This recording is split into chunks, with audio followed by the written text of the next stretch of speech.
El día de hoy la especialidad de Historia de la Facultad de Letras y Ciencias Humanas, junto a la maestría en Historia de la Escuela de Posgrado de la Pontificia Universidad Católica del Perú, tiene el agrado de darles la bienvenida a una nueva edición de las jornadas historiográficas, que lleva por título La historia reciente y los desafíos metodológicos de su escritura, a cargo del doctor José Ragas.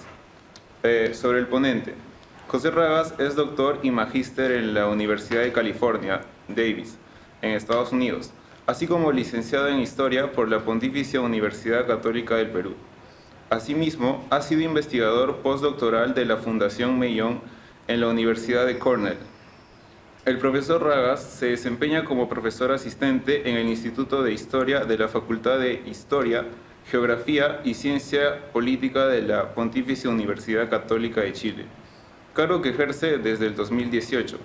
En esta casa de estudios enseña las materias de Historia Global Contemporánea e Historia de la Ciencia y la Tecnología, los cuales son dos de sus principales intereses académicos. Además, administra el blog Historia Global Online, en el cual difunde contenido de historia y ciencia. En esta línea, en la actualidad desarrolla una investigación acerca de las estrategias desarrolladas en América para reinventar el frío y controlar la temperatura a través de la nieve y el hielo artificial en el Pacífico, entre los años 1750 y 1900. Ha sido autor de diversos textos y artículos académicos, entre los que encontramos Revisiting Global Health from the Periphery, the Zika Virus en 2018, La batalla por los rostros, el sistema de reconocimiento facial en el contexto del estallido social chileno en el año 2020, Desenmascarando a los impostores, los médicos profesionales y su lucha contra los falsos médicos, también en el 2020, Chinese Fondas and the Culinary Making of National Identity in Perú en el año 2019, y Enclaves sanitarios, higiene, epidemias y salud en el barrio chino Lima, 1880 a 1910. Escritos junto a Patricia Palma y Digital Resources Digital Perú en el año 2019. Entre sus libros podemos destacar Marianne en los Andes, las revoluciones francesas en el Perú, 1789-1968, junto a Claudia Rosas Lauro, la reciente publicación Los años de Fujimori de 1990 a 2000, y se encuentra redactando el libro Andean Big Brothers, Surveillance and the Making of the Modern World, el cual estudia el surgimiento de la vigilancia como un tecnosistema desde la experiencia limeña como lugar de un encuentro de diversas tradiciones y legados postcoloniales. Así, pretende examinar la forma en la que las prácticas cotidianas precedieron y moldearon la llegada de técnicas como la fotografía, las huellas digitales y la antropometría a la capital del Perú. Perdón. Sin más que decir, doctor. Muchas gracias por las palabras, por la presentación. Quiero, en primer lugar, comenzar por los agradecimientos. Realmente es un gusto poder estar acá, no solamente de manera presencial, después creo de un buen tiempo que hemos estado frente a las pantallas y también en casa cuidándonos de la pandemia. Hace mucho tiempo que no venía a esta parte específicamente en la universidad, tanto así que me perdí, lo cual si me preguntan a mi asesora, Charles Walker, dirá que es algo completamente común en mí, pero en todo caso también eso indica, digamos, el vínculo que tengo con la universidad. O sea, es raro también estar acá, en esta sala, de este lado, digamos, del auditorio, y me da mucho gusto también poder encontrarme con muy buenos amigos, profesores como Claudia, como José y también como Miguel, que no está aquí, con Gerard, y también conocer a estudiantes y futuros colegas que están ahora en la especialidad. Gracias por acoger la charla, gracias por dar ese espacio para poder compartir algunas ideas sobre algo que he estado trabajando últimamente, y también quiero agradecer a Mariana y a Juan por la organización. Les traigo también el saludo de los colegas y estudiantes del Instituto de Historia de la Católica de Chile, donde he estado trabajando estos últimos años y donde también hay vínculos entre nuestras instituciones, además de nuestros países, por mucho tiempo. Bien, lo que quiero presentar tiene que ver con, básicamente quiero que sea una suerte de algunos apuntes sobre lo que sería una cuestión más metodológica, algunos avances de lo que se conoce como historia reciente. En ese sentido también quiero escucharlas y también básicamente que sea más una base a los comentarios y la conversación abierta, porque creo que es un enfoque que no está definido, no está, digamos, cerrado, y eso es bueno, ¿no? Creo que es algo que se va construyendo y se va haciendo justamente en base al aprendizaje a las cosas que hacemos bien y también a veces, como voy a mostrar en algunos casos, a veces en los debates que uno, digamos, termina participando o equivocándose también, que es la manera en la cual aprendemos. Esto tiene que ver mucho con un área que está cobrando bastante presencia, que está cobrando bastante vigencia, no solamente en América Latina, sino en diferentes partes de la historiografía mundial. Es además también algo que creo que, si bien es cierto que siempre toda nueva herramienta metodológica o académica nos interpela como académicos y como ciudadanos, creo que la historia reciente es una manera en la cual nos ha puesto a veces contra la pared, en el buen sentido, para tratar de ver hasta qué punto nuestros métodos funcionan, hasta qué punto nuestros métodos son flexibles, o también de qué manera la historia como disciplina y herramienta es lo suficientemente abierta y somos bastante tolerantes como para incorporar temas nuevos, actores nuevos, preguntas también y tener un diálogo más directo con el público. Hace unos momentos, conversando con mi colega y amigo, con Pedro Vivovich, me enteré que el padre Vargas Ugarte solía decir que la historia reciente no es historia, ¿no? Y eso creo que es una forma también era bastante común, digamos, de plantearlo, y creo que tenía sentido en su momento. De hecho, a Flores Galindo le gustaba citar una frase de Guillermo Loman, Villena, donde decía que la historia es un diálogo con los muertos, ¿no? Y creo que eso también marca la manera en la cual nuestra disciplina ha cambiado, ¿no? O sea, cómo se veía antes solamente con una suerte de mirada al pasado, donde teníamos una suerte de, voy a ponerlo muy gráficamente, una suerte de cerco eléctrico que nos ponía más o menos el límite de 1930, o a veces poco a poco lo hemos ido empujando hasta más o menos 1950, ahora hasta Velasco. Pero, de alguna forma, es interesante ver también, cuando alguien haga la historiografía de estos años, por qué no pudimos, o por qué no asumimos que la historia en sí misma podía, digamos, trabajar también coyunturas actuales, ¿no? O sea, cómo se produjo esta suerte de división y también de compartimentalización entre disciplinas donde a cada una de estas le correspondía determinados objetos, determinados actores, determinados lugares, métodos también, y cómo la historia tenía básicamente un propósito y una misión que era la de dar insumos temporales o incluso factuales a las otras disciplinas para que éstas se alimentaran de eso, ¿no? Y en ese sentido creo que lo que hace la historia reciente no es solamente, hay quienes plantean que es una moda más, y es perfectamente válido también de asumirlo de esa manera, pero hay también quienes plantean que es una suerte de uno de los quizás desafíos más importantes que tenemos como historiadores e historiadoras o como también ciudadanos para ver de qué manera podemos intervenir en algo que por mucho tiempo no quisimos intervenir, que era el debate público. O también de qué manera podemos usar lo que conocemos, ¿no? Y nuestra expertise en el manejo del pasado y el conocimiento del pasado para justamente para informar al público en una serie de debates que a veces se caracterizan por la mala información, por la fake news, o también por el conocimiento muy parcializado o muy interesado, muy segmentado de procesos del pasado y también de la historia reciente. Entonces, no sé si podemos adelantar, por favor. Quería eso justamente, plantear algunas ideas, como le digo, todo esto es una cuestión muy bastante abierta.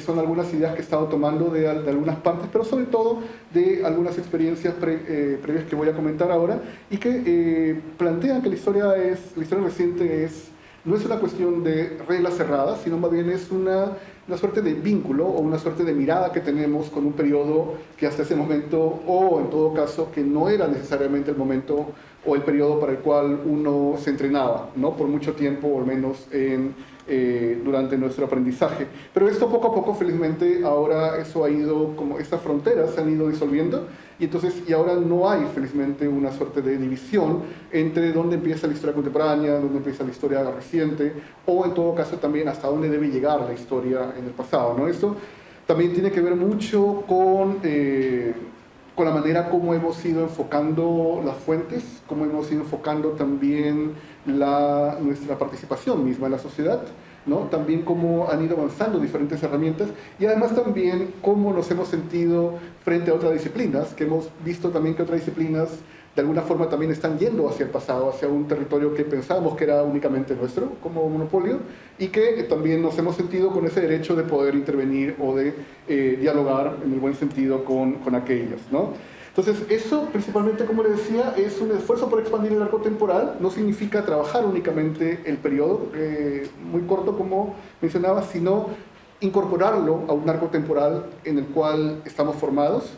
Pero también tiene que ver con una cuestión más de carácter personal, o sea, la parte académica en la cual uno puede aprender la metodología, las reglas, los trucos de cómo se estudia un determinado periodo, tiene que ver también con el hecho de salir de una suerte de zona de confort a veces y tratar de entender un periodo que puede ser tan confuso como puede ser, por ejemplo, el siglo XVII, el prehispánico, o el siglo XIX, o incluso el inicio del siglo XX, ¿no? Entonces, la idea aquí más bien es cómo estamos equipados como historiadores y historiadoras, qué entendemos por historia reciente y también de qué manera podemos sacar provecho a ese desafío que se plantea para así también contribuir directamente con el debate público, ¿no? Que creo que es algo que tenemos como misión cuando uno estudia esta disciplina o esta carrera. Y esto no significa de que es algo que no se ha hecho, o sea, hay trabajos muy interesantes que se han planteado sobre los años 70, sobre los años 80, ¿no? Ahora con el 50 aniversario de la reforma agraria, también han habido muchos trabajos sobre Velasco que han estado saliendo en diferentes momentos y también con académicos y académicas. Y los aniversarios son una buena forma, creo yo, de tener un pretexto para poder justamente intervenir o participar en ese tipo de coyunturas que a veces uno estaba más o menos alejado, ¿no? Aún así, aún cuando hay muy buenos trabajos y muy buenos, temas que se han ido poco a poco explorando, uno puede darse cuenta a veces cuando revisa compilaciones que van de los últimos 200 años, cómo el rol de los historiadores se detiene en un cierto momento, ¿no? Y cómo hay una división muy clara entre historiadores hasta cierto año y después cientistas políticos en adelante, ¿no? Entonces, es bien interesante eso, porque significa que todavía no hay no está todavía instalada la idea de que podemos trabajar los últimos años o las últimas décadas de manera panorámica, ¿no? Eso va a ocurrir definitivamente, o sea, va a seguir ocurriendo, va a depender mucho en la medida en que podamos participar y colaborar, pero la idea justamente es perder el miedo a trabajar el periodo actual, ¿ya? O sea, según lo que veo yo, no hay hecho a veces, para mí es más complejo a veces trabajar el siglo XVIII que trabajar los últimos 20 años o los últimos 30 años. Es más complicado para mí trabajar el siglo XVII, le tengo mucho más miedo en el sentido de la paleografía o en todo caso la complejidad de las relaciones sociales y económicas que hay en cierta forma, que por ejemplo trabajar lo que tiene que ver con los 90s o incluso la década de los 1000. Entonces son situaciones en la cual uno puede abordarlas con las mismas herramientas que uno aprende, ¿no? O sea, no hay obviamente que tener cierto cuidado con las épocas, pero no hay nada en verdad que nos impida trabajar lo que pasa en los últimos 20 años, como se pensaba anteriormente o digamos a veces cómo nos hemos autolimitado. No sé si podemos poner por favor. ¿No? Y esto básicamente es parte de una serie de ejercicios que he estado tratando de hacer en los últimos años, que está vinculado con sobre todo sin darme cuenta, o sea, sin proponérmelo, con estudios que he realizado sobre, por ejemplo, movimientos sociales, en el caso chileno, el estallido social, que es algo que ocurrió básicamente cuando yo había llegado a Chile y que empecé a trabajarlo sin imaginarme que iba a terminar escribiendo varios artículos sobre eso, y fue una suerte de etnografía, pero también incorporada dentro de un marco temporal más amplio para entender qué estaba pasando en un país que no era el mío, en una situación también que no era la mía, la protesta quizás más importante de América Latina, pero también además darle sentido a eso. Y finalmente lo que hacemos los historiadores, historiadoras, es dar sentido y brindar contexto a situaciones que aparentemente parecen ininteligibles. Y sin importar que hayan ocurrido 5 meses antes o que hayan ocurrido 3 o 4 siglos atrás. O sea, la mirada y también el método que aprendemos tiene que ver justamente con eso, ¿no? Con tratar de darle legibilidad a una serie de situaciones que están dispersas en el tiempo o en el espacio en todo caso, pero que estamos bastante bien entrenados para ese tipo de situación. Y parte de eso, de esas problemáticas propias de la historia reciente, están relacionadas con un seminario de escritura que estoy dando ahora en la Universidad Católica de Chile, que es un seminario de historia global del presente, ¿no? Donde los estudiantes, 15 estudiantes de historia, tienen que escribir un ensayo a lo largo de todo un año. Entonces, las condiciones son dos. Es que tienen que escribir sobre el periodo de 2000 a 2022, y en segundo lugar que no pueden escribir en el informe final, en el ensayo, en el artículo final, nada, no pueden escribir la palabra ni Chile ni América Latina, ¿no? Por cada vez que escriben Chile o América Latina le bajo un punto, ¿no? Hasta que me queden debiendo más o menos para el próximo año, ¿no? Entonces, pero es una forma, digamos, amable de forzarlos a justamente pensar coyunturas más recientes, pero también de cómo ellos pueden incorporar justamente lo que nos distingue como historiadores, ¿no? Porque de lo contrario, uno podría hacerlo como cientista político, lo podría hacer como antropólogo, como periodista. Entonces, pero hay algo muy particular que nos distingue como historiadores, e incluso cuando trabajamos áreas nuevas como esta, ¿ya? Y eso uno lo puede notar en trabajos de diferentes colegas, de diferentes académicos. O sea, hay una mirada muy particular de cuando uno escribe historia del presente a cuando lo hace un politólogo, cuando lo hace un antropólogo, o cuando lo hace, por ejemplo, también una periodista, ¿no? Entonces, y eso es justamente lo que tenemos que mantener, o sea, es acordarnos de cómo este entrenamiento que tiene que ver con la mirada temporal, con el arco temporal, no se pierde únicamente trabajando los últimos 10 o 20 años, ¿ya? Y parte de eso también, parte de ese ejercicio o experimento fue el que realicé con el libro que tienen ustedes acá, que es el de los años de Fujimori. O sea, primero porque no había una historia de los años 90. O sea, los trabajos que habían eran básicamente estudios sobre Fujimori, biografías de Montesinos, ¿no? O en todo caso, básicamente una historia económica en base al modelo, ¿no? Entonces, la propuesta que negociamos con Raúl Asensio del IEP fue tratar de escribir una historia de los 90, saliendo un poco justamente del Palacio de Gobierno y aplicando lo que como historiador yo había aprendido tanto acá en la Católica como había aprendido también en el doctorado y en el postdoctorado y después trabajando en otra universidad, que era insertar esto y darle mucho más densidad temporal, pero también mucho más densidad social a los años 90. Los años 90 son fascinantes, son impresionantemente fascinantes. Es, como lo decía hace unos días, es la última década que uno se acuerda que tiene un perfil propio. Si uno pregunta qué pasa del 2000 al 2010, es muy complicado tratar de entender qué pasó en esa época o de que uno se acuerde de cosas muy puntuales sobre eso. Pero en cambio los 90 es como una unidad, igual que los 80, por ejemplo, o incluso los 70, ¿no? Entonces, esta unidad, que es esta unidad temporal que son los 90, precisamente la idea era cómo trabajar esto, sabiendo que lo han escrito, hay por lo menos 8 libros grandes sobre ese tema. Entonces, la idea fue aplicar los mismos métodos que uno aplica para cualquier otra época. O sea, actores, contexto, y explicar situaciones específicas en una mediana duración, o larga duración inclusive.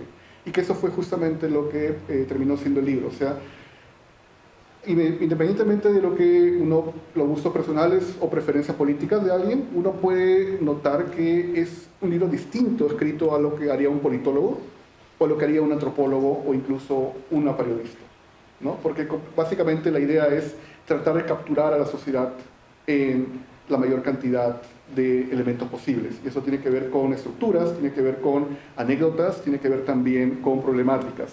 Pero esto, como les digo, es una mirada que se está construyendo. Es algo que está pasando no solamente en América Latina, sino también está pasando en diferentes partes. No sé si podemos pasar, por favor, por ejemplo, y que básicamente se puede resumir como en una tensión entre historia reciente, entre lo que está pasando en la actualidad, o que ha pasado no hace mucho, con insertarlo en una coyuntura de mediana y extensa duración, ¿ya? Eso es lo que distingue la historia reciente de lo que sería un trabajo de ciencia política, o un trabajo de periodismo o de antropología. O sea, esta persistencia por explicar estos fenómenos dentro de arcos temporales más amplios, ¿no? Y eso es justamente lo que creo que es el sello que tenemos como historiadores y es también el aporte que podemos tener como historiadores e historiadoras al debate público. O sea, y es algo que no tenemos, digamos que, ¿verdad? Porque eso es justamente lo que nos diferencia de otras disciplinas, ¿no? Y lo que ha pasado en los últimos meses, ni siquiera para decir años, sino los últimos meses, es que todos estos últimos debates o todas estas últimas coyunturas complicadas que hemos pasado desde la pandemia hasta la actualidad necesitan necesariamente una aproximación histórica para ser entendida. O sea, no hay manera de entender lo que está pasando actualmente si uno solamente se va 2 o 3 años atrás. No hay forma, o sea, se puede hacer, pero el análisis queda incompleto, queda completamente sesgado y termina siendo poco útil, más allá de los académicos, para el público en general, ¿no? Algunos ejemplos que les he puesto y que les voy a incluir acá: la invasión rusa a Ucrania, cambio climático y la discusión sobre el antropoceno, los derechos sociales, que ahora, por ejemplo, el debate sobre la revocación del derecho al aborto que ha habido en Estados Unidos en Wade vs. Roe con la Corte Suprema hace pocos meses, movimientos sociales también que están ocurriendo. De hecho, hoy en la mañana han vuelto a haber movilizaciones en Chile, justamente en un escenario post-plebiscito, la hegemonía china y la ruta de la seda y la emergencia de la extrema derecha, entre muchos otros puntos, ¿no? Entonces, no importa cuál tipo de análisis uno tenga, no importa cuál coyuntura uno elija, todos estos fenómenos no son recientes, ¿ya? No son recientes, no han surgido en los últimos 3 o 4 o 5 años, sino que son procesos que ahora están mucho más expuestos o están mucho más visibles, pero que son resultado de estas fuerzas de los últimos años, que es la pandemia, tiene que ver con la gran recesión de 2008, tiene que ver con el cambio de hegemonía occidental a Asia, y tiene que ver también con formas más radicales de hacer política, ¿no? Entonces, y esos elementos se entienden mejor cuando uno los estudia de manera estructural, o sea, cuando uno va viendo, digamos, cómo han ocurrido. Y la cuestión aquí, no sé si podemos pasar por favor a la siguiente, gracias.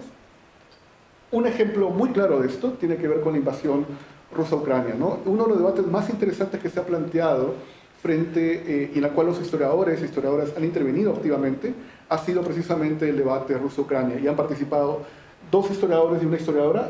No sé si los reconocen, no sé si los han leído antes o los han visto antes. La de arriba es Anne Applebaum, el de la izquierda es Orlando Figes y el de la derecha es Timothy Snyder, ¿no? Ninguno de ellos es per se historiador de Ucrania.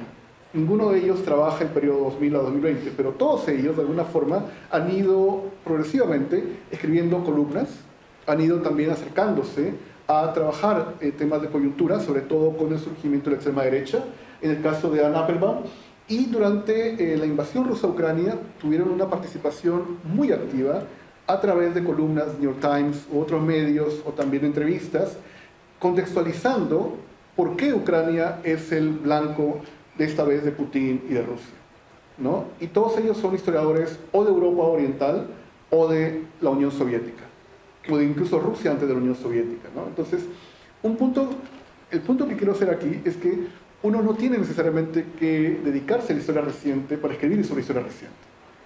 O sea, desde el momento, desde el contexto, el periodo, el tema que uno trabaja, uno puede y debe también, en cierta forma, intervenir en los debates que se están planteando, o en todo caso cuando haya una situación de discusión o en donde se necesite una mirada más amplia sobre esto, ¿no? Entonces, parte de esto, como les digo, muchos de los historiadores que están participando en debates públicos son historiadores que se han formado en épocas completamente distintas, ¿no? En coyunturas totalmente diferentes a la actual, o incluso también en periodos o regiones completamente distintas, pero que lo que ha pasado en los últimos años es que hay una mayor posibilidad de poder conectar esos periodos y también de participar en los debates, justamente para tratar de explicar cómo estas coyunturas actuales tienen un correlato anterior, ¿no?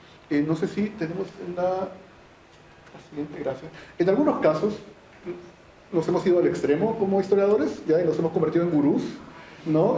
Como el caso de Harari, ¿no? Que es un superventas también, que ahora es básicamente un coach ontológico que asesora a gente de Silicon Valley, ¿no? Que cuando no está haciendo yoga está escribiendo básicamente un libro por semana. Pero esto también es un ejemplo extremo de cómo esta desorientación y esta cantidad y esta acumulación de acontecimientos que se han producido en los últimos años también ha llevado a que ciertos personajes, que a veces son politólogos, a veces también son, como en este caso, historiadores, sean vistos como personas que tienen la respuesta para ciertas soluciones o problemas. ¿Ya? En el caso de Harari, si uno lee, no sé si han leído los libros de Harari, no sé si han visto los libros de Harari, básicamente no son libros de historia. O sea, uno los encuentra en librerías, a veces los encuentra uno como libros de autoayuda, incluso los he visto en algunas librerías, pero son básicamente libros que lo puede leer desde una persona común y corriente hasta un empresario, ¿no? Porque están tan bien marketeados que son como recetas, ¿no? De hecho, creo que uno de sus libros sería, claro, algo así como lo que... lecciones para el 2021. Exactamente, ¿no? Y utiliza la historia, es alguien que utiliza la historia totalmente. Si uno se va a Sapiens, uno se va también a Homo Deus, uno ve que tiene una mirada mucho más profunda, pero entonces son situaciones en las cuales también generan casos como estos, ¿no? Que deben ser también importantes para tomar en cuenta, pero más allá de estos casos extremos, más allá de estos casos, digamos, excéntricos, por usar un término, lo cierto es que lo que está ocurriendo cada vez más es que hay una mayor demanda por que los historiadores y historiadoras trabajen coyunturas más recientes y las expliquen en un marco temporal más amplio, ¿ya? Esta es el índice que ha salido hoy día de la revista American Historical Review, posiblemente la revista más influyente de la historiografía occidental, que es de Estados Unidos y de la Asociación de Historiadores Norteamericanos, ¿no? Y este nuevo número, insisto, que justamente ha salido hoy día, así que me vino perfecto para el PowerPoint y para la charla, tiene una sección específica que se llama Historia Comprometida o Historia Enganchada, ¿no? Engaged History, ¿no? Y donde el tema de esta sección no es ni siquiera un artículo o una reseña, es una sección entera, está dedicado al movimiento Black Lives Matter y a los movimientos que surgieron después de la muerte de George Floyd en Estados Unidos, ¿no? Entonces analiza el tema de los archivos, analiza el movimiento en sí y también la cuestión de los monumentos, ¿no? Que fueron, como ustedes saben, derribados, ¿no? Reformulados, reconfigurados durante ese tipo de situaciones. Entonces, es algo que está pasando en diferentes momentos, en diferentes espacios, y que cada vez más revistas también están no solamente acogiendo, sino también están demandando. O sea, que haya artículos, y también a nivel de cuestiones laborales, es lo que también están pidiendo más universidades y más centros de investigación. O sea, que quienes vienen desde la historia puedan ser capaces de dialogar con el presente, independientemente de la época que trabajen, ¿no? Entonces, la cuestión es, ¿qué hacemos frente a esto? O sea, ¿lo seguimos viendo como algo exótico, como algo propiamente que se está trabajando en otros países? ¿O en todo caso vemos la manera de poder establecer una serie de mecanismos para tratar de entender de cómo está ocurriendo esto y también cómo podemos entrar en ese debate que ya no es únicamente de América Latina, sino es también ya básicamente un debate global en base a coyunturas? Y además estos debates también van más allá de lo académico. O sea, uno de los debates más interesantes en redes sociales. No sé si alguien tiene Twitter. Bueno, si alguien no tiene, si se arma de paciencia, si tiene paciencia, hágase un Twitter. Si no, no le recomiendo, ¿ya?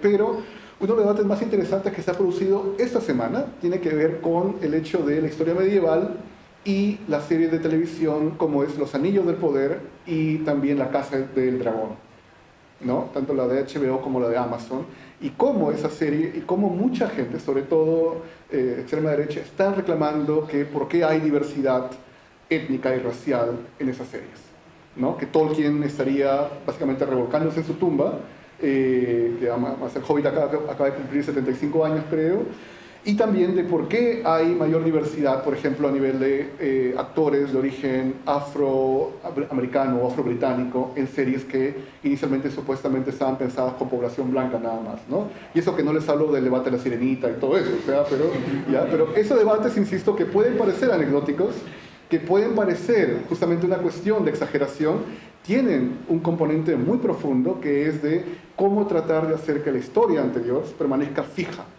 ¿no? Por ejemplo, la cuestión de la Edad Media, con todos los debates que hay ahora de una Edad Media global y también mucho más diversa, pero estos son debates en los cuales también han participado historiadores diciendo que no, que la Edad Media, esta Edad Media imaginada por estas series, tanto por Tolkien como por George Martin, no eran europeas necesariamente, no eran blancas necesariamente, sino que eran mucho más complejas, eran mucho más diversas, eran mucho más amplias, ¿no? Entonces, es interesante ver, insisto, cómo lo que hacemos tiene realmente un correlato y tiene una importancia, que esa ha sido, me parece, una de las formas de autotortura de los historiadores por varias décadas. O sea, ¿lo que hacemos tiene sentido?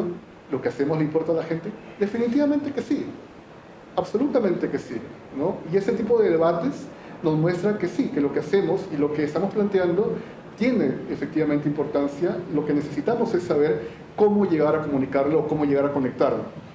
Y parte de esto, por favor, está asociado, ya en el caso peruano, con dos elementos que gatillaron, creo yo, la idea, la necesidad de instalar la historia reciente como parte de la preparación y sobre todo como parte del entrenamiento que tenemos como académicos y académicas. Una de ellas, sobre eso hay un ensayo donde lo explico con más detalle. El informe final de la Comisión de la Verdad fue un momento, fue un parteaguas. O sea, antes y después del informe de la Comisión de la Verdad, uno puede ver que el trabajo de los historiadores tiene una forma de verlo antes y también de participación del debate público después, y que no se ha detenido. En los últimos 20 años, parte de los debates sobre memoria que han habido en el mundo académico, en el debate público, también en partidos políticos, ha sido justamente de una suerte de cómo reconocer que hubo violencia política frente al negacionismo de quienes señalan que no hubo, ¿no? O de quienes quieren tratar de tener una visión segmentada o una visión mucho más particular. Es un debate que no va a terminar, es un debate además que se ha vuelto más virulento, con ataques directamente al LUM, por ejemplo, con intentos de sabotaje, con además proclamas por parte de algunos políticos para incendiar el LUM, ¿no? O para reducirlo o para cerrarlo abiertamente, y que también tiene que ver con ataques a los lugares de memoria como el Ojo que Llora, ¿no? Entonces, no es una cuestión netamente discursiva, hay una retórica ahí bastante complicada que se alimenta además también del crecimiento de estos sectores radicales, de supremacistas y también de la derecha radical, ¿no? Y que esto tiene que ver justamente con cómo empujó a los historiadores básicamente a un espacio que no estábamos preparados, que era la esfera pública, ¿no? Por eso el informe final de la Comisión de la Verdad, si uno lo revisa y si uno ve los trabajos que surgen a partir de él, es impresionante la forma como te cambia la metodología de trabajo en los historiadores peruanos y peruanistas, porque te obliga a incorporar el tema de la violencia política de los 80s, pero también a tratar de explicar a la población de cómo efectivamente esos debates no se cierran en el 2000, sino que van a seguir todavía por varios años más, ¿no? Y justamente el complemento de esto tiene que ver con las redes sociales. Las redes sociales fueron el segundo elemento que nos empujaron no solamente a trabajar historia reciente, sino también a participar activamente en los debates.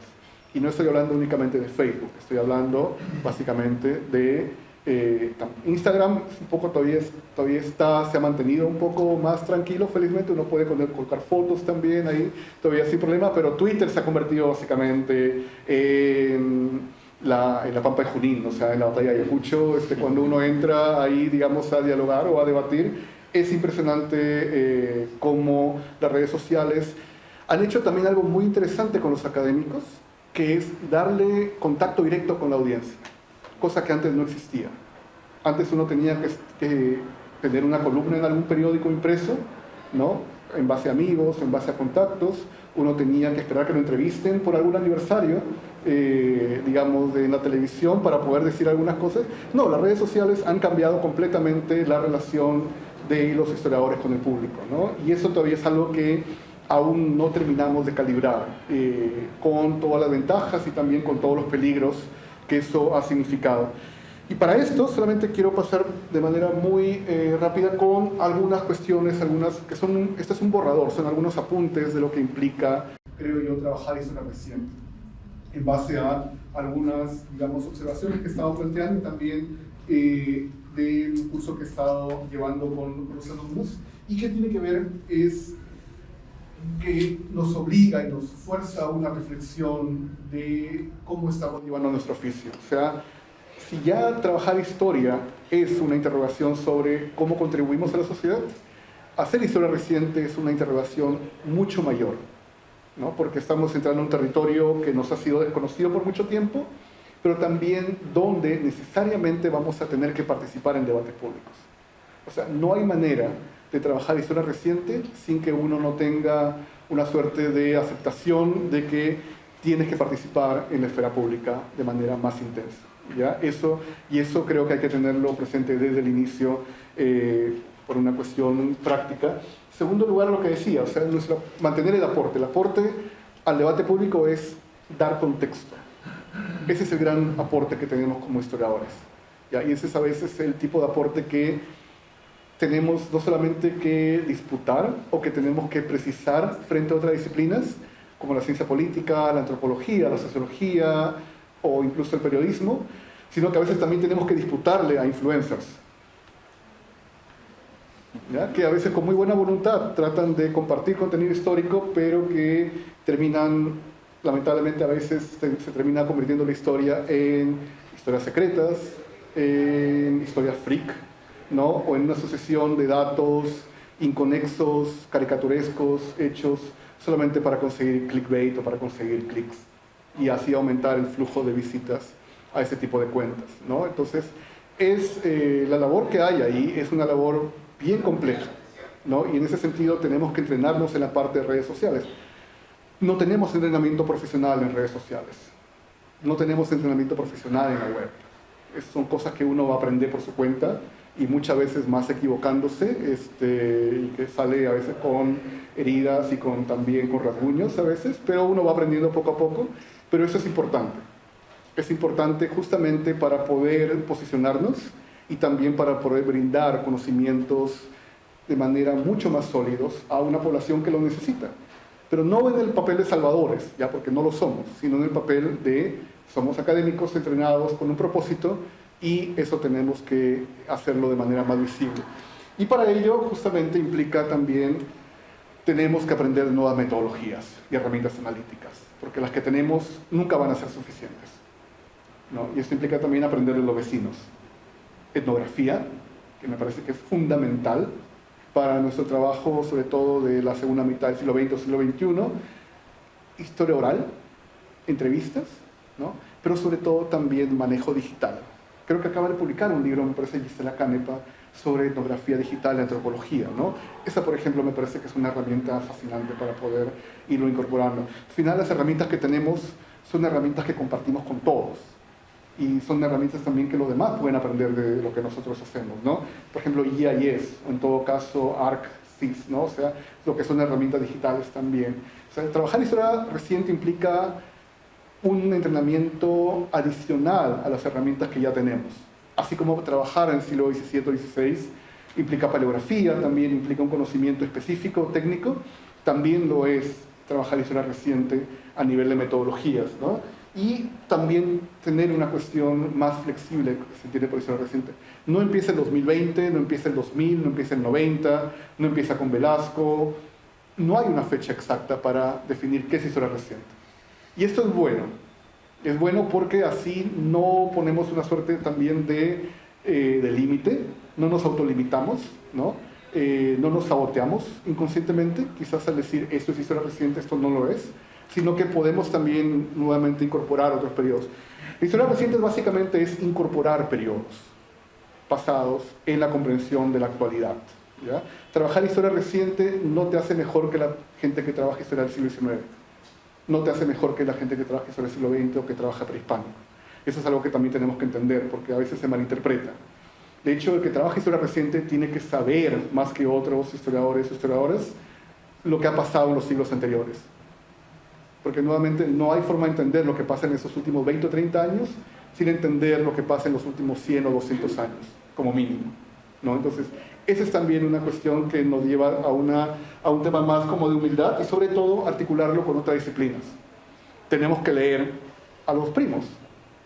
Tenemos que leer más ciencia política, tenemos que leer más antropología, tenemos que leer más sociología, tenemos que leer más periodismo, sobre todo más crónicas periodísticas, que me parece que lo más cercano que es a lo que hay en historia reciente.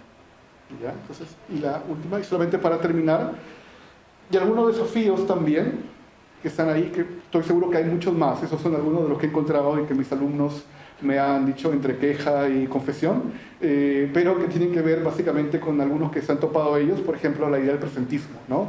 O sea, de pensar que toda historia necesariamente tiene vinculación con la coyuntura actual.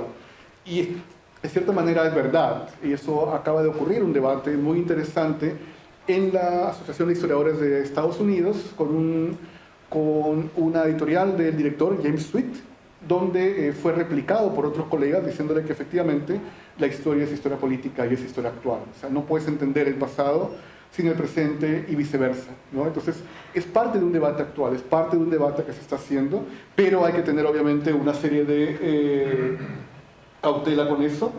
Lo otro también que está pasando en algunos lugares es que hay una suerte de hiperentusiasmo por la historia reciente, entonces se está abandonando otro tipo de periodos también, y esto me parece que es muy dañino. Insisto, o sea, no puedes tener un departamento académico o un grupo, digamos, académico o una comunidad académica si solamente cedes a una suerte de tendencia actual y te inclinas a ese periodo. O sea, necesitas tener una suerte de balance de todos los periodos precisamente para que la historia reciente se pueda nutrir de ese tipo de insumos y también de aprendizajes. Las fuentes es un gran problema. Uno podría pensar que hay más fuentes, y en verdad lo hay, pero son fuentes más frágiles. Son fuentes que desaparecen más rápidamente. Para el libro de Fujimori, yo, por ejemplo, no pude venir acá a Lima y tuve que hacerlo con fuentes digitales, con fuentes también que me enviaban de acá, de archivos de periódicos, mi ayudante. Pero cuando encontré fuentes en la web, había muchas fuentes, y a veces encontraba una fuente y a la siguiente semana había desaparecido, ¿no? O en todo caso, cuando encontraba, no estaba donde debía estar esa fuente, y la encontraba en otro lugar completamente diferente, y tenía que básicamente walkear, ¿no?, en la web, o tenía que ir, digamos, a esa suerte de cementerio de la web que uno encuentra ahí donde se han quedado grabadas algunas páginas, porque no había. Y si uno se pregunta, o sea, no tenemos ningún diario digitalizado de los últimos 20 años. Ninguno. El comercio recién está digitalizando su colección entera. El peruano no está digitalizado, y es el periódico oficial, ¿no? Y eso que uno no se pregunta por día, ni siquiera Caretas está digitalizada completa. ¿Ya? Entonces, a veces me da la impresión de que hay más documentos para el siglo XVIII que para los últimos 30 años. O en todo caso que son más accesibles, o a veces que son más sencillos de ubicar y también de establecer. Y es muy difícil trabajar historia reciente con eso, porque hay, como les digo, muchos documentos, hay muchas fuentes, pero están también dispersas, ¿no? Entonces implica cambiar un poco el chip también para entender cómo tratar de buscar ese tipo de entrevistas, por ejemplo, no tenemos programas de televisión completos, ni siquiera archivos de radio, de coyunturas específicas que estén disponibles en la web, o incluso los mismos archivos de RPP, por ejemplo, ¿no? Entonces, eso también implica un problema, y no solamente implica un problema para quienes buscamos, sino también, creo que lo menciono ahí, necesitamos preocuparnos por cómo vamos a preservar las fuentes que están pasando ahora, en esos años, para el futuro. ¿Ya? Cosas tan elementales como series de televisión, programas, ¿no?, entrevistas, podcasts, también que están ocurriendo, y ya se están empezando a archivar los tweets. El Archivo Nacional de Estados Unidos ha comenzado a archivar los tweets también, porque sabe que es una fuente importante, ¿no? Los periódicos están desapareciendo. Ya no tenemos la prensa como teníamos en el siglo XIX o siglo XX. Ahora tenemos solamente partes de la prensa, porque ya no hay, básicamente la prensa impresa está desapareciendo, ¿no? Entonces todo eso también tiene que llevarnos a pensar de cómo vamos a estudiar esta época, y también cuáles van a ser los retos para eso. Y finalmente, lo que le decía, necesitamos entender cómo participar públicamente de esto, ya que es algo que siempre creo que hemos tenido esa suerte de entre preocupación y ansiedad de cómo los historiadores podemos intervenir en el conocimiento, sobre todo en coyunturas. Creo que esa es una buena oportunidad para eso, ¿no? Pero eso obviamente implica primero una reingeniería de cómo estamos planteando esto, también una humildad de cómo este tipo de periodos básicamente se alimenta de periodos anteriores, y también sobre todo el hecho de que necesitamos aprender de otras disciplinas. Entonces, si ya periodos anteriores implica un conocimiento disciplinario de diferentes disciplinas, no hay forma de que la historia reciente no sea interdisciplinaria, absolutamente. No hay manera. ¿Ya? Y esos son básicamente algunos puntos que quería compartir. Obviamente yo estoy seguro que hay más puntos que sean, o que hay quizás mejores explicaciones, pero en todo caso creo que esto es algo que, en la medida en que podamos conversarlo abiertamente, plantear también dudas o también qué es lo que se ha avanzado, creo que eso al final lo va a beneficiar a todos nosotros. Así que muchas gracias por el tiempo y por la atención. Sí, doctor, muchas gracias por su ponencia. Ahora pasaremos a la ronda de preguntas.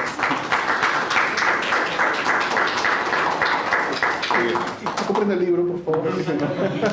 Sí, ahora pasaremos a la ronda de preguntas y comentarios por parte del público. ¿Ali? Bueno, primero felicitarte, José, muy interesante tu charla. Además, en plan de broma quiero decir que me quedo más tranquilo al saber que no son mejores los que trabajan. Absolutamente. No, pero bromas aparte, no tenía una pregunta sino un comentario. Escuchando sobre todo la primera parte de tu presentación, me venía a la memoria algunas polémicas entre historiadores del siglo XIX, sobre las que estoy trabajando ahora, donde ya discutían sobre el tema de si trabajar o no la historia reciente. No le llamaban historia reciente, le llamaban historia de los hechos coetáneos, etc. Por ejemplo, cuando Francisco Javier Mariátegui publica sus famosas anotaciones a la historia del Perú independiente de Pasoldán, lo ataca en ese sentido. ¿Cómo puede ser que escriba sobre cosas tan recientes, etcétera, ¿no? José Toribio Polo también dice no se puede hablar de, no se puede trabajar de cosas del presente, etcétera, ¿no? Incluso Ricardo Palma, me acuerdo, hay una parte donde dice que se arrepiente de haber escrito ese famoso artículo que escribió sobre la muerte de Monteagudo, que le hicieron un montón de críticas tremendas, y dice, yo no voy a escribir más sobre cosas que hayamos vivido nosotros o que hayamos conocido directamente, ¿no? Porque es muy peligroso, ¿no? Pero ese debate, pero por otro lado, los historiadores, los que escribían historia, sí participaban mucho más del debate público que ahora, eso sí está clarísimo, ¿no? Entonces es bien interesante comparar, ¿no? Un poco la dinámica de esos historiadores del 19, que no eran historiadores en el sentido actual del término como es natural, ¿no? Pero que ya tenían esa preocupación sobre si escribir o no lo que se atrevió a hacer Pasoldán, ¿no? Escribir sobre la historia de la independencia, habiendo vivido esa época o habiendo sido una época muy reciente para él. El propio Pasoldán me parece que nace en 1921, si no recuerdo mal. Sí. No, me parece excelente, porque además también demuestra cómo si había, digamos, una preocupación por esto, por esta, que no era una cuestión tan, digamos, de división tan marcada, ¿no? Y como tú dices, en el 19 muchos escribían sobre independencia, sobre el combate de 2 de mayo también, por ejemplo, la guerra con España también, ¿no? Claro. Incluso sobre la guerra con Chile también dejaron, Mariano Felipe Pasoldán también, por supuesto. Buenos Aires, después de la guerra, ahí nomás. Exactamente, ¿no? Escribe y se muere, ¿no? El planista. Sí. Y más acordar un tema que no mencioné, cómo se va construyendo ese concepto de objetividad también, ¿no? Que después va a ser, que ahora es básicamente cuestionado y también reformulado, pero creo que también hay una vinculación muy fuerte con lo que estás, con el periodo que has mencionado. Gracias. Sí. Ya, yo tengo más bien un comentario que terminaría con una pregunta. Ahorita un poco como que las ideas inconexas, pero básicamente lo que yo he visto por parte de muchos historiadores, realmente no muchos, he leído por lo menos a 2 o 3 que eran parte de las lecturas que hemos recibido a lo largo de mi periodo como estudiante, el tema en que la historia, sobre todo creo que uno de los historiadores que más revisé y que tenía esta idea bastante en mente era Joseph Fontana, el famoso historiador español, que decía que toda historia, digamos, tenía que cumplir con una función social o que tenía que tener un compromiso social. Entonces, yo como historiador, o por lo menos como estudiante de historia que está en su último año, yo estoy trabajando en el periodo del siglo XVIII. Entonces, a veces como que esta suerte de comentarios, como de alguna forma me ponen a reflexionar si es que realmente un trabajo previo del siglo XVI, XVII y XVIII realmente puede tener una función social que se pueda, digamos, extrapolar al siglo XXI, o que cuyas conclusiones, digamos, podemos interpretarlas, bueno, más que interpretarlas, poder sacar reflexiones que sean útiles para entender algo del siglo XXI. Entonces me queda con la idea de que en muchos casos la historia como que se ha dividido de alguna forma, por lo menos la historiografía, como que en 2 segmentos, ¿no? O por lo menos hay varias formas de dividirlo, pero una forma en la que yo he visto que se ha dividido es que por un lado están los historiadores que consideran que todo escrito histórico o toda ponencia histórica o todo libro histórico tiene que cumplir esa función social. Y Y por otro lado, otro grupo de historiadores que usualmente son más, digamos, antiguos o menos pegados digamos, a la contemporaneidad, que más bien sus trabajos históricos suelen ser, disculpe la palabra, pero en muchos casos terminan siendo simplemente curiosidades del pasado. Entonces, yo quería saber cuál sería su opinión respecto a ello, ¿no? Si es que yo, un historiador del siglo XVI, siglo XVII, siglo XVIII, por ejemplo, del periodo virreinal, lee esta suerte de comentarios que dicen que la historia tiene que sí o sí tener un compromiso o una función social, cuando quizás un historiador del pasado no tenga esa intención, ¿cómo podría usted responder este tipo de cuestionamientos o de preguntas? Me parece una excelente pregunta, de hecho, porque mientras hablaba me acordaba de dos casos en particular, ¿no?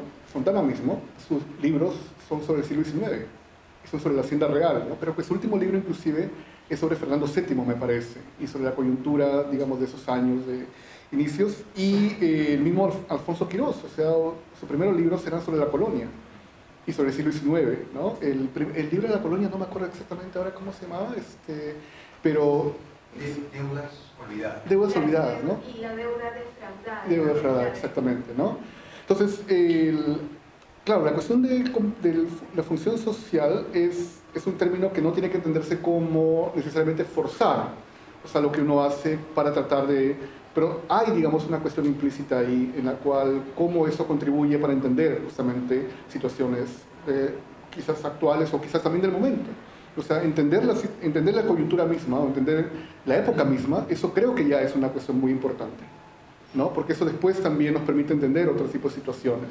Entonces, por ahí creo que va el tema de la función social. No significa que uno tiene que conectarlo necesariamente con todo lo que pasa, por ejemplo, hace 3 o 4 siglos, porque eso sería a veces también forzarlo, ¿no? Y eso lamentablemente ha pasado en algunos casos. Yo lo veo en algunas situaciones con muy buena intención, pero que justamente es parte del aprendizaje que estamos haciendo, pero creo que los trabajos que se hacen, o sea, son importantes en sí mismos también, ¿no? Y la función social es eso, o sea, es cuál es la contribución que tenemos dentro de las investigaciones que hacemos para poder entender mejor la época que estamos investigando, ¿no? Entonces, en la medida en que somos conscientes de que no es pensada solamente para nosotros, sino porque tiene una valoración y eso puede ser importante, creo que eso también es la parte relevante de la disciplina.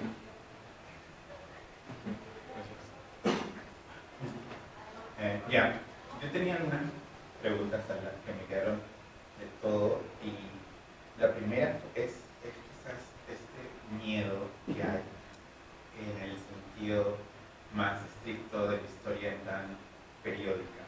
O sea, que finalmente la historia reciente todavía no termina, como caprichosamente, digamos, vamos a darle mira, hasta acá yo voy a investigar porque este proceso lo voy a entender hasta aquí.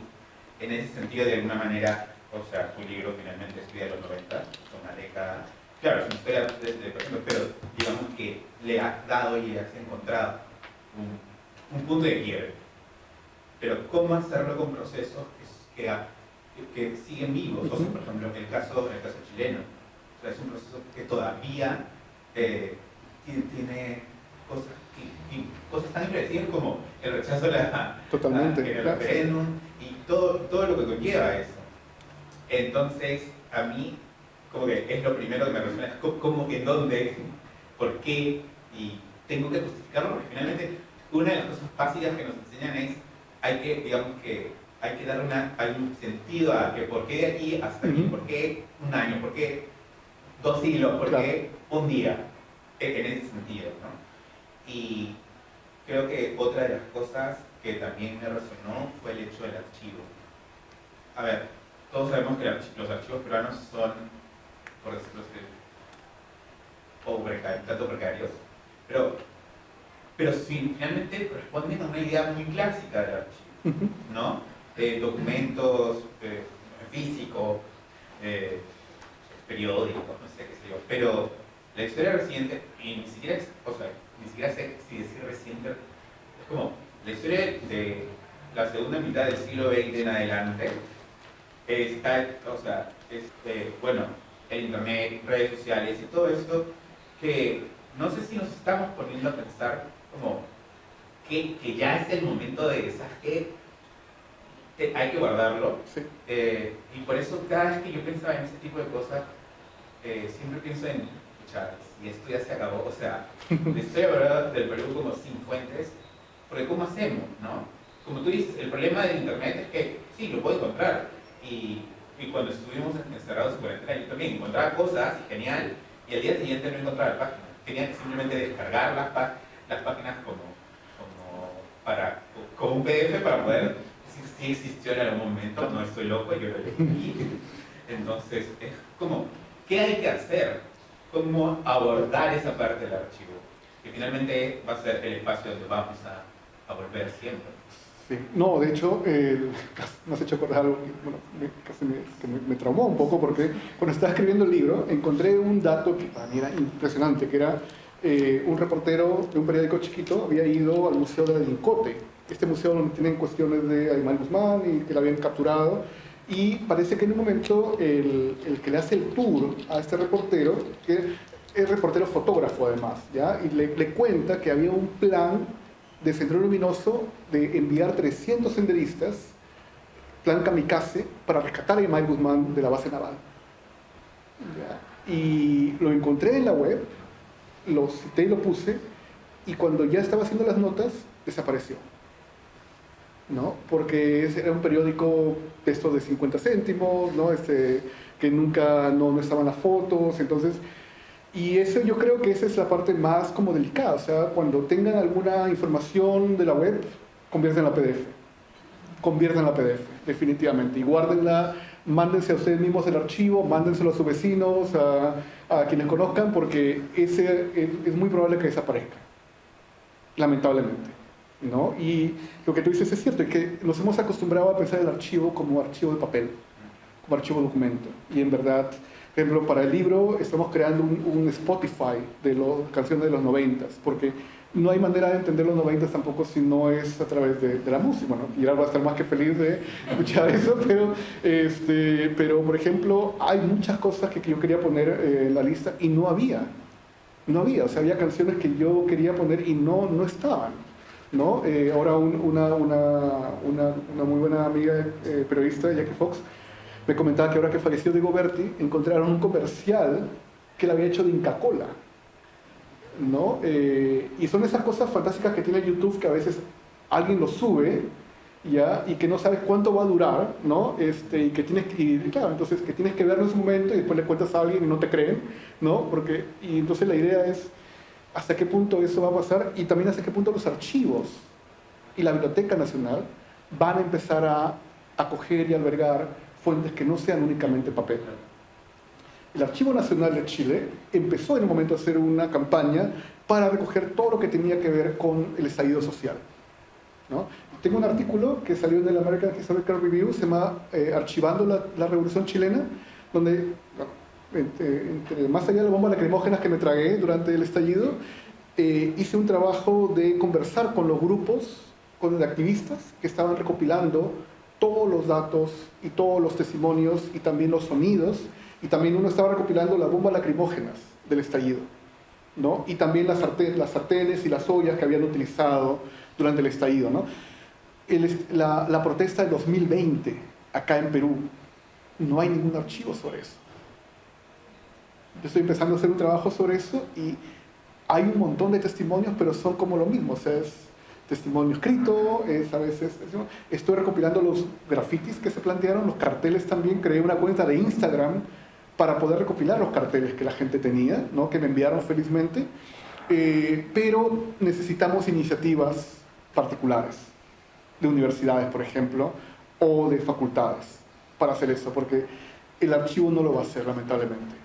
La Biblioteca Nacional está sobrepasada, no tiene presupuesto, no lo va a hacer, y la formación que a veces tienen los archiveros y los bibliotecarios es todavía una formación un poco más tradicional, que es útil, pero que ya no es tan útil a veces para esta coyuntura, ¿no? Entonces, buen punto. Y el otro punto, antes de darle paso a Gerard, que ya escuchó Spotify y ahora vamos a conversar sobre eso, tiene que ver con la justificación, ¿ya? Y en ese sentido no puedes trabajar un año o una coyuntura de 5 días y que puede ser tan fascinante y tan importante como trabajar 30 años. El periodo no es tanto lo que determina la calidad o la importancia de la investigación, sino tu mirada, ¿no? Como le digo, ahora estoy empezando a juntar material para escribir un libro sobre la protesta de noviembre de 2020, que es una semana, nada más. Pero es el periodo perfecto para poder profundizar justamente y explicar una situación, digamos, y manejarlo sobre todo, ¿no? Entonces creo que depende mucho de cómo lo justifica, y ahí está el arte a veces de justificar, y ahí vienen, así que te recomiendo tomarte un par de analgésicos, porque ahí viene justamente la dificultad para ver dónde empieza uno y dónde termina uno, ¿no? Pero yo te diría que no tiene que ver, los mejores trabajos no tienen que ver con que sean 100 o 200 años, tienen que ver con un periodo que uno sabe que lo puede manejar y cómo uno justifica que es importante, ¿no? Por ahí creo que va en todo caso. Gerardo. Sí, un comentario muy rápido, unos datos, ¿no? Has mencionado el trabajo de Gisela Canipa, ¿no? Y creo que va justamente un poco en tus inquietudes, ¿no? Me tocó presentar, son 2 volúmenes. Son 2 volúmenes, sí. Y creo que justamente la lectura, tanto las 2 introducciones de los 2 volúmenes como los contenidos que tocan justamente estos temas, ¿no? Se habla, por ejemplo, de preservar los videos de los celulares, ¿no? Eso.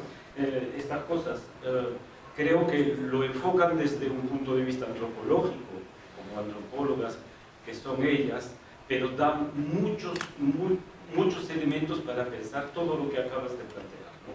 Y yo realmente aconsejo la lectura, abre pero de manera increíble cómo pensar justamente el archivo, ¿no?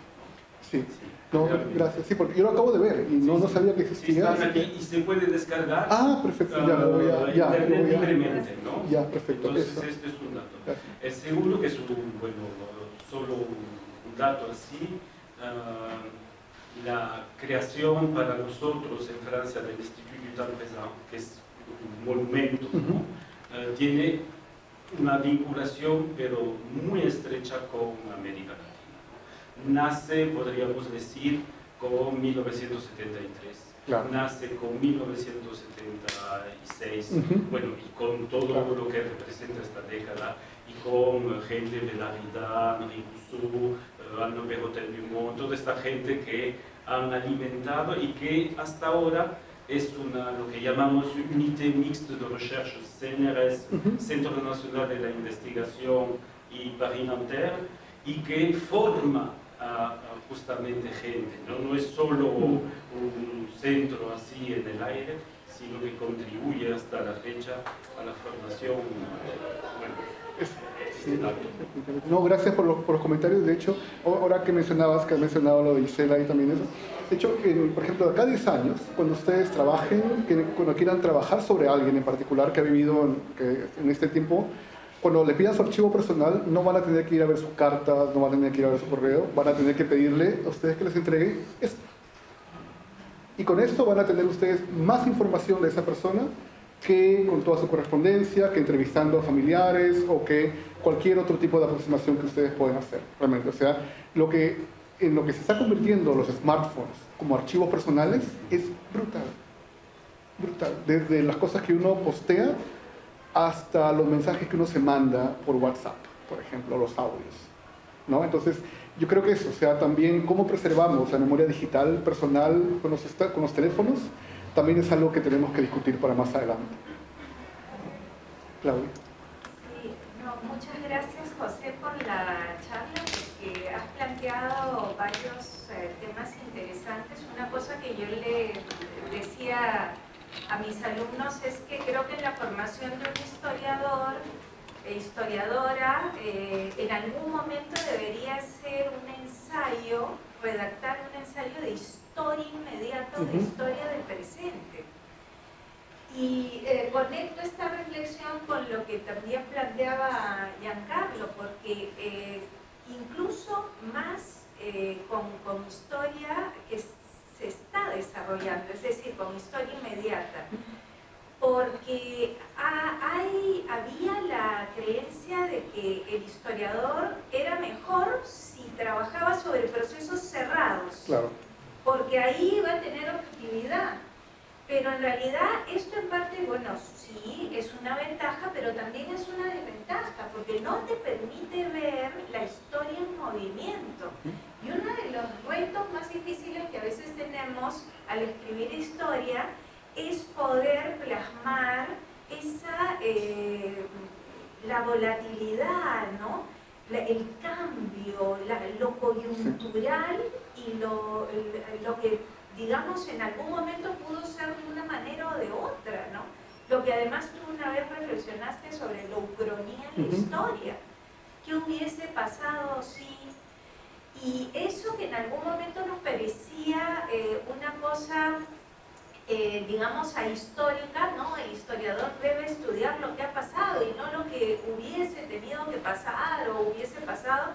Los grandes historiadores habían planteado, no, un ejercicio de pensar la historia también es pensar otras vías alternativas, porque la historia te da ese movimiento, ¿no? Entonces creo que también es una ventaja estudiar el tiempo reciente porque te permite ver ese movimiento de la historia, pero además, aparte de la dificultad de las fuentes, yo creo que confrontados con el presente, las fuentes son inmensamente ricas, porque son de naturaleza muy variada y por eso no, a veces para hacer un trabajo rápidamente, no puedes revisar todo, como antes se pensaba, tienes que jerarquizar, seleccionar, ¿no? Y creo que también ahí hay un elemento interesante. Y otra cosa que quería comentar a raíz también de lo que preguntaba Daniel, es que la historia reciente para mí tiene las mismas características de la historia, o sea, es el mismo, como tú bien lo explicaste. Lo que pasa es que se potencia más esas características y una de ellas es la responsabilidad social y moral, porque es inmediata. En los temas que nosotros trabajamos para el pasado, la época colonial o ¿no? la independencia, el 19, de pronto no hay esa inmediatez. Pero acá sí, y tanto es así que, como señalaba José, te pueden hasta amenazar por algo que estás escribiendo porque las personas sobre los cuales estás escribiendo están vivas, ¿no? Y eso ocurre no solo a los historiadores, también a los literatos, ¿no? Como el que escribió Gomorra, ¿no? Que claro. Sabiano. Que hasta ahora sigue con Entonces quería hacer esa reflexión porque me parece muy importante, ¿no? Para los estudiantes. No, totalmente. Y ahora quiero mencionar, gracias por lo que mencionas, porque permite también mencionar nuevamente el caso de Alfonso Quirós. Alfonso Quirós, como saben, bueno, él incluyó en su historia de corrupción hasta años recientes, y tengo entendido que justamente por mencionar con nombre propio a personas que estaban vinculadas con casos de corrupción de los 90, estas personas hicieron una serie de reclamos y también de disputas legales que al parecer aceleraron una enfermedad que él ya tenía, ¿no? Y que finalmente, bueno, desenlace que todos sabemos. Entonces sí, o sea, es también más delicado también. Obviamente cuando uno se enfrenta a periodos pasados, también a veces hay situaciones en las cuales los historiadores... hay un libro muy simpático que se llama Historians in Trouble, historiadores en problemas, ya pues el título creo que dice todo, pero les recomiendo el caso de Michael Bellassais, que se enfrentó contra la Asociación de Rifle de Estados Unidos y que lo terminaron sacando de la universidad por enfrentarse con esa organización, por cuestionarle el argumento histórico que tenía esa asociación, ¿no? Entonces, o sea, esto obviamente hay un entusiasmo a veces por trabajar la historia del tiempo presente, pero también uno tiene que sopesar los riesgos que eso implica, ¿no? Y mantener también los fundamentos metodológicos, pero también éticos y morales con que se aplicaría a cualquier otra época, pero sobre todo a esta en particular, como bien señalas.